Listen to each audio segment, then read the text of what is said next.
welcome back again to my channel. Hi guys! And ito yung pinakauna kong vlog after kong nagpahinga muna sa paggawa ng video. After sa maraming ganap. Wow! Anyway, makikita naman yan sa mga upload ko na videos. So, today, we're going to do a bicycle session with my husband, of course. Wow! So, pupunta kami ngayon sa Batch Fortress. Nakapunta na kami noon dito sa Fortress. If makikita nyo yung vlog ko, yung video ko na ginawa ko, pakita ko na lang sa inyo dito sa side. Panoorin nyo yan. Diyan kami pupunta ngayon. But today, it's different kasi hindi kami pupunta doon na naka-sasakyan, kundi through bicycle. So, if mapapansin nyo, ang outfit ko is different today. Nagsuot ako nito. Ito yung suot ko ngayon. And yeah. So, ayun na muna for now. Balikan ko kayo once na nandun na kami sa daan. Panoorin nyo muna guys yung intro ko. So, bye! Bye-bye!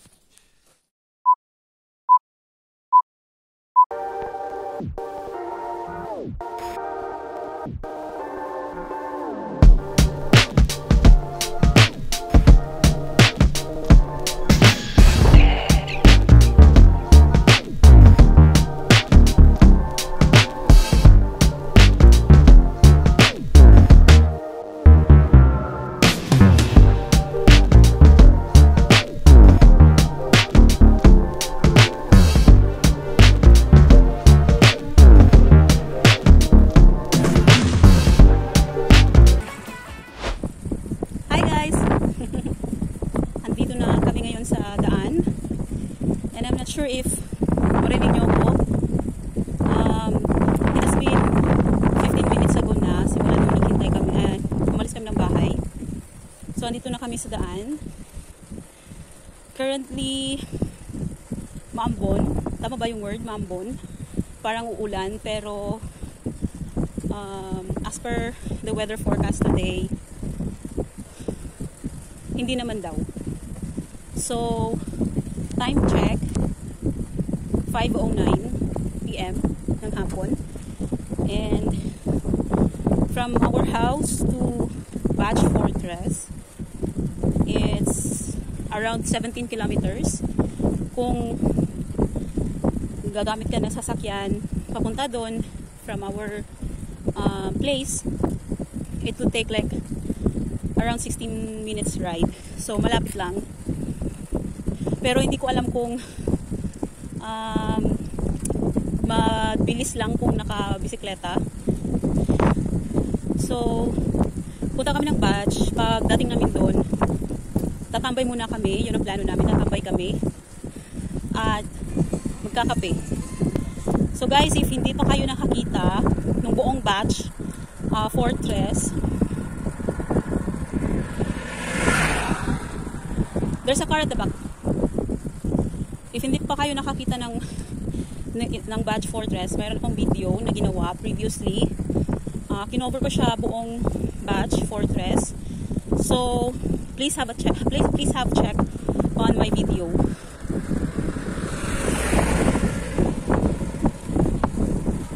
And ano pa ba? Mamaya na siguro, babalik na ako sa pag-focus ko sa pagbisikleta and makita ko sa inyo yung view din. Hindi lang yung mukha ko, baka naasiwa na kayo sa mukha ko. So, I'll be back guys. Bye!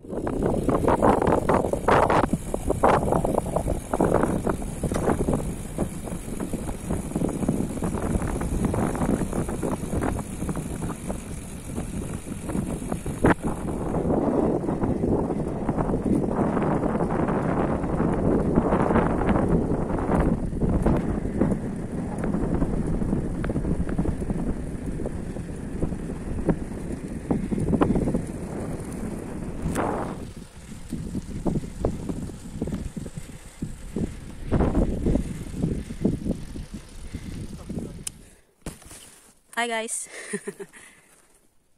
Huminto muna kami kasi yung asawa ko iinom muna ng tubig. And currently, nagsimula ng pumapatak na yung ulan. Pero I think hindi ito magpatuloy kasi sa unahan, parang clear yung sky and hindi na siya umaambon. So parang luha lang siguro itong bumuhos na yung tubig sa ulan. And nasa 23 minutes na kami nagbebisikleta simula nang umalis kami ng bahay. So ayun.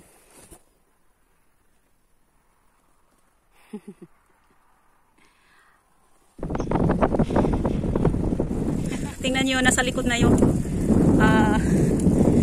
ambon, batawag doon. And sa tapat namin, maaraw na. Look. Wow! Where is the sun? Hey! That's the sun. The sun.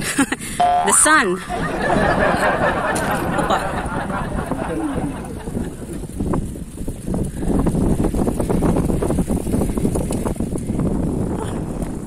Isa din pala sana kapag bigay ng hirap kapag nagbibisikleta ka, yung hangin.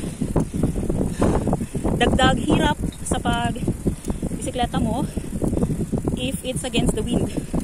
Kasi hindi ka makakapag-bisikleta ng maayos. Hindi siya smooth. Ang tigas niyang i-pedal kapag malakas yung hangin. And nga pala guys, nakalimutan kong dalhin yung mask ko. Kasi mamaya pag malapit ng like alas 7 or alas 8, marami ng insekto dito. So, hindi ko nadala yung mask ko para matapunan yung ilong tsaka bibig ko. So, good luck na lang mamaya. And sabi ng asawa ko, baka bibili na lang daw kami ng mask mamaya dun sa Batch Fortress. So, ayun lang yung update ko guys. Mamaya, malapit na kami makarating sa yung waiting shed. Magpapahinga muna kami doon kasi parang napagod kami. So, magpapahinga muna kami saglit doon. After noon, diretso na kami sa Batch Fortress. So, see ya!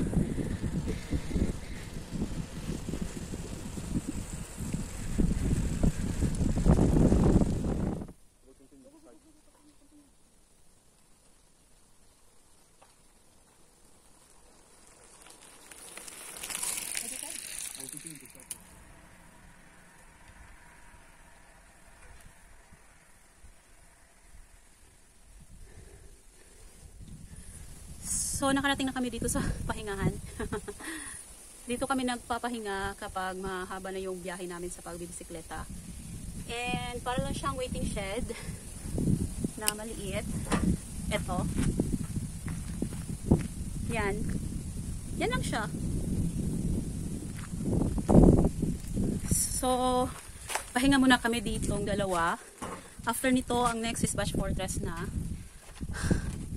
Ang hirap guys kasi napakahangin today and hindi ako nakadala ng ng sombrero ba yun? Pero okay lang yan. Kung iitim tayo, di ba?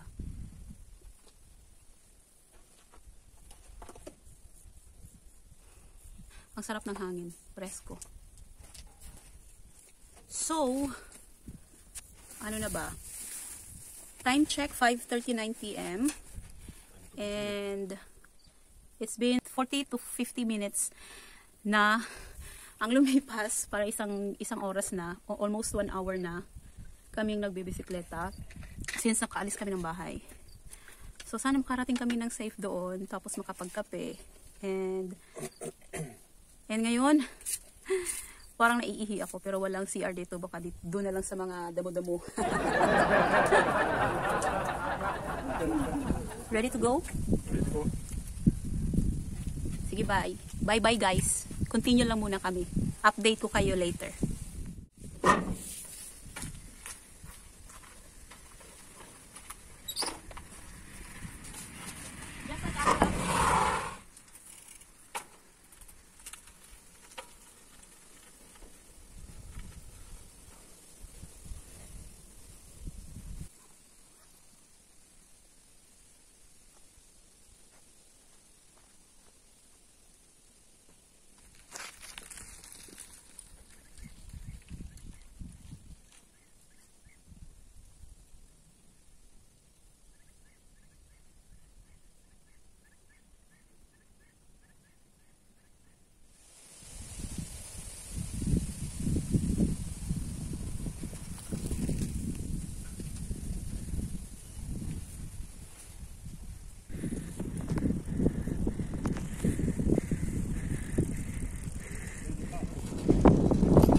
Guys, you know, it's a milestone for me. This is my first time to drive bicycle here on this road and in this far. So, congratulations to me! What's said, my love? Congratulations. Thank you! Yeah. Day by day.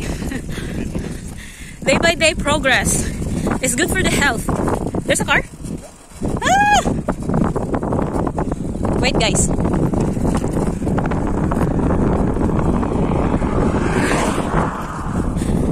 So it's a progress for me to reach this here. This here. It's a progress to reach in this road. And if I survive to reach or arrive in Badge Fortress, that's another milestone for me. Because I will explain to you there once I sit down in the coffee area, okay? Because I'm so noisy and talkative here. There's no people, only the two of us. So I'll talk to you later, guys, once we arrived in Badge Fortress, because the wind is really pushing me hard. It's so hard. If you can see my tracking of my zone, it's reaching yellow color na.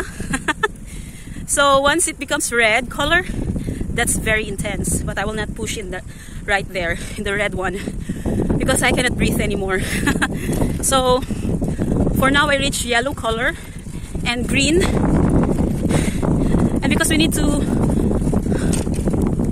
move faster to reach there and rest properly, so we need to move faster even if the wind is pushing us harder and harder, not to cycling so smooth. So that's it. See you later, guys. Bye. Milestone.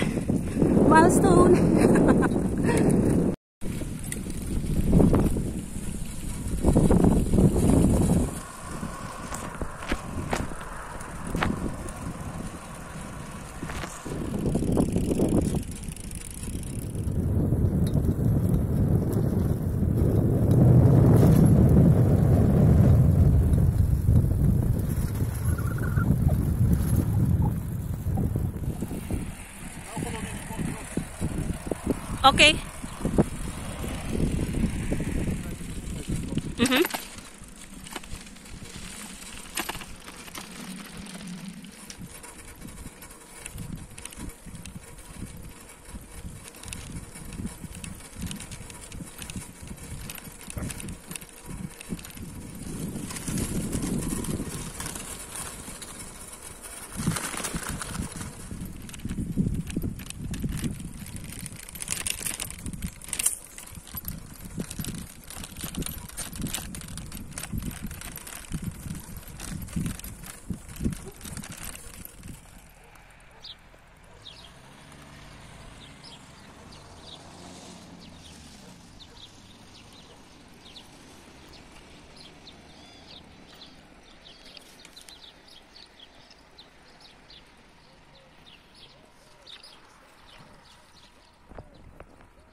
I don't like to take a risk.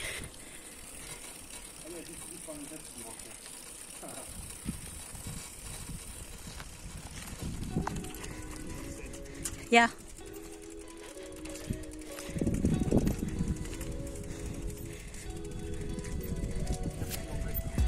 Uh-huh.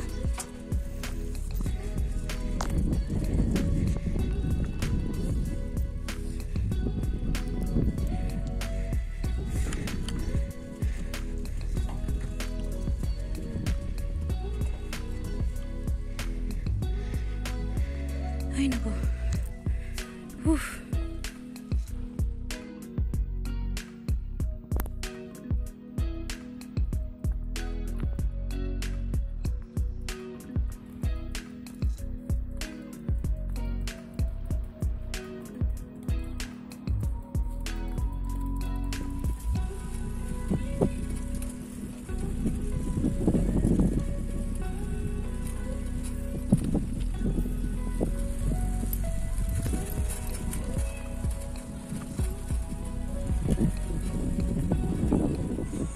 Hey! I'm back!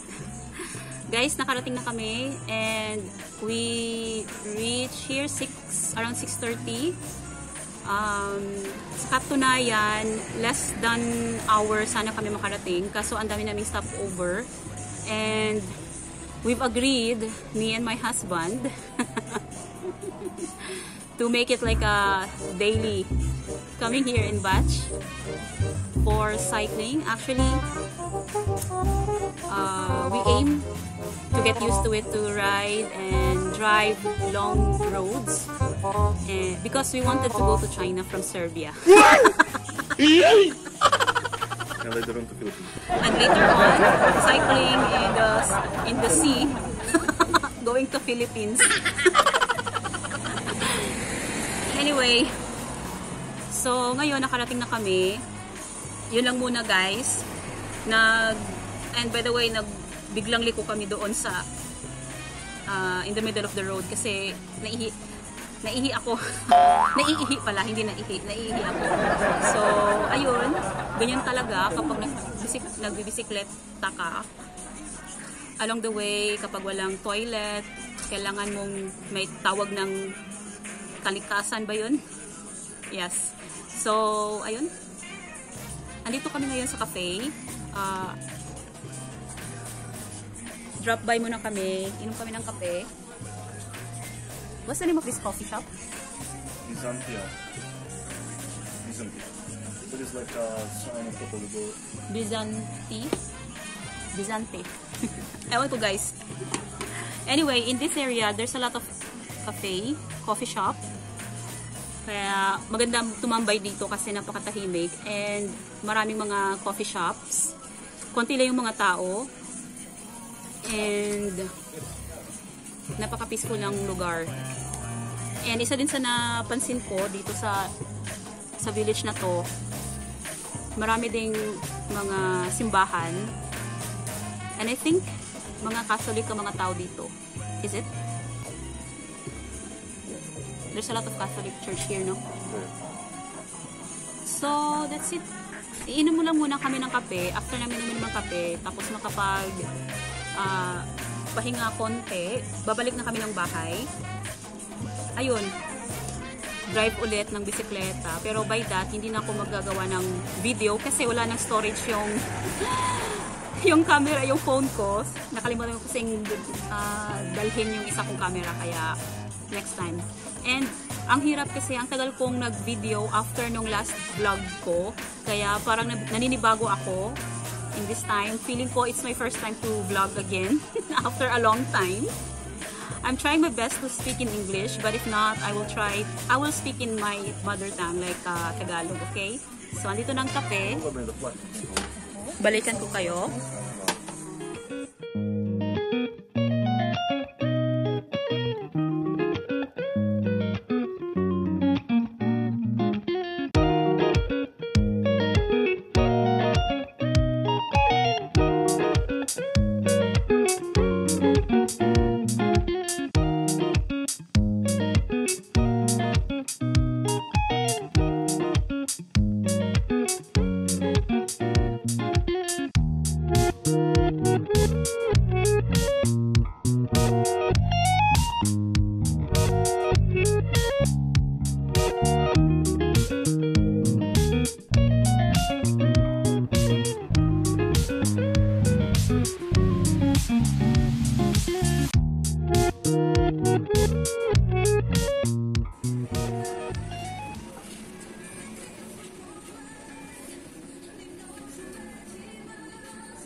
そうは何です I told you, there's a sister. Did you hear me earlier? Yeah. La, there's a sister.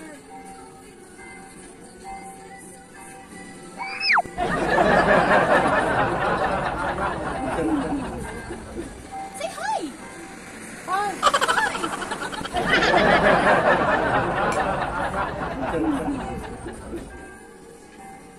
So, ayun guys. Thank you so much for watching my vlog. And sana nasiyahan kayo sa vlog ko na to. And if gusto nyo pa ng ganitong klaseng video, please do subscribe. Supportahan nyo po yung channel ko. Hit that like button and share it to your friends.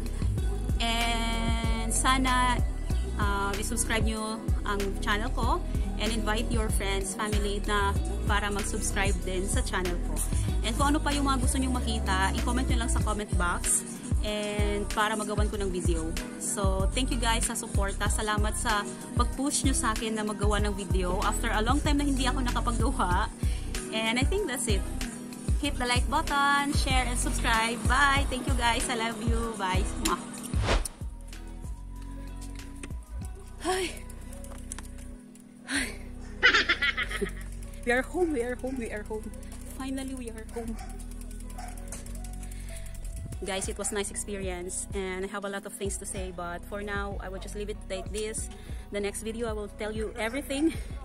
Just let me know in the comment box. So, go, go, go, go. So guys, I reached 2,600 burned calories in total, and that's so crazy because I only hit daily 300 to 600 calorie burn. So imagine. So we have a deal with my husband to make this as a daily one. So imagine 2,600 daily. So for sure I will lose weight immediately by that kind of strategy, cycling. And yeah, that's it. Ciao.